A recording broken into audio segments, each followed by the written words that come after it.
হাড়া গ্রামে ছৌ নৃত্যের সাংস্কৃতিক অনুষ্ঠানে উপস্থিত আপনাদের এই জাগর প্রখনের উপপ্রমুখ মহোদয়, সঙ্গে আছেন এলডিএম পাবলিক স্কুলের প্রচার, আপনাদের গ্রামের শিক্ষাবিদ ভাই লম্বোদর বাবু, আর যত অভিভাবকগণ, গ্রামবাসী, নবযুবক সাথী, সবাইকে অভিনন্দন জানাই আজকের এই সাংস্কৃতিক অনুষ্ঠানে। যতগুলা লোক ভাই বোনেরা যার কাছে আওয়াজ আছে, আমি চাইব যে হর সালে আপনারা গ্রামের সকল লোকগুলা, গ্রামের প্রত্যেকটা পরিবারের এই মেলাটাকে আয়োজন করার জন্য সহযোগ থাকে। যে কোনো সমাজের লোক হোক, সবাই মিলে এই কাজটা করার জন্য একটা অনুদান রাশি রূপে কিছুটা কিছু একটা দেয়, আর সেটার সহযোগে আপনাদের এই কার্যক্রমটা সফল হবে।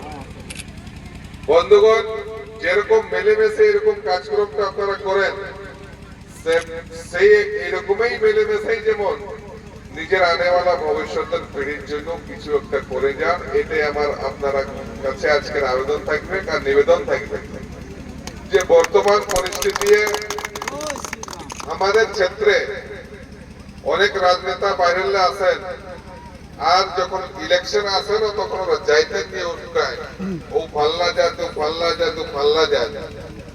আমি একটা জিনিস বলছি, যদি হারাত স্কুলে আপনাদের কোনো মাস্টার পড়াছে, যদি করেন স্কুলের স্থিতি ভালো আছে, তো ওটা সব যাইতে ছাড়ে ওই শিক্ষাটা সমান পাবে, কোনো একটা যাইতে ছাড়া করবে।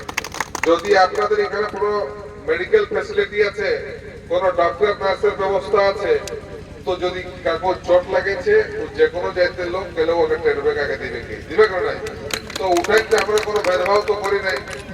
তো এখন যে পরিস্থিতি আমাদের সামনে আসছে, যে এখনকার ছাড়ার যে পড়ার গুণবত্তা আছে, ভাই লম্বোদর বাবু এখন বহুত সংঘর্ষণ দেখছি। 2006-07 আমরা তো শুরু থেকেই পরিচিত আছি, দেখি বহুত সংঘর্ষ করে স্কুল চালাচ্ছে।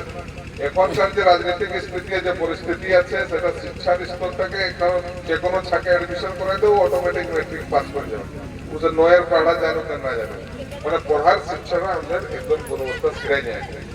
আমাদের ক্ষেত্রে চাহে তুমি পিলিট হাই স্কুল যাও, লেপাটার হাই স্কুল যাও, শিরুম হাই স্কুল যাও, 4-5 বেশি টিচার নেই, স্টুডেন্ট আছে 500 উপরে মোটামুটি।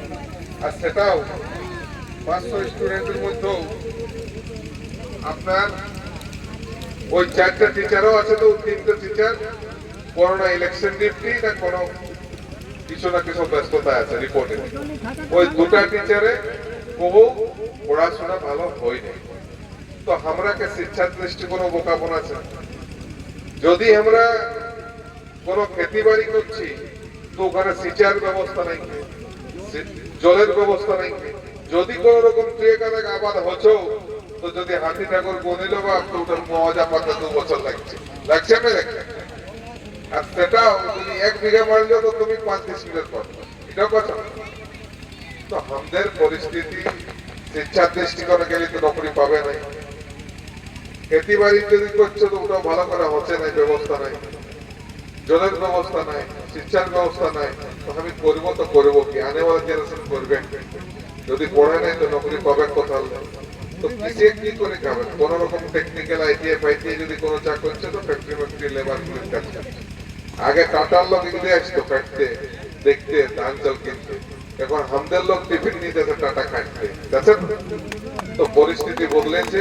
এই পরিস্থিতিটাকে আমরাকে বদলাতে হবে, যে আমাদের ক্ষেত্রে টুরিস্টের উপরে ডেভেলপ করতে হবে, কেমন ভালোভাবে, এমন ভাবে শিক্ষার ব্যবস্থা রাখতে হবে, কেমন ভাবে স্বাস্থ্যের ব্যবস্থা রাখতে হবে, যে ওরা আরো সেই দিকটা যেমন আনি, যে ওরা আরো এই দিকটাকে আমাদের ক্ষেত্রকে দেখতে আসে। ঠিক আছে, এই বলেই আমার বক্তব্য শেষ করছি। ধন্যবাদ।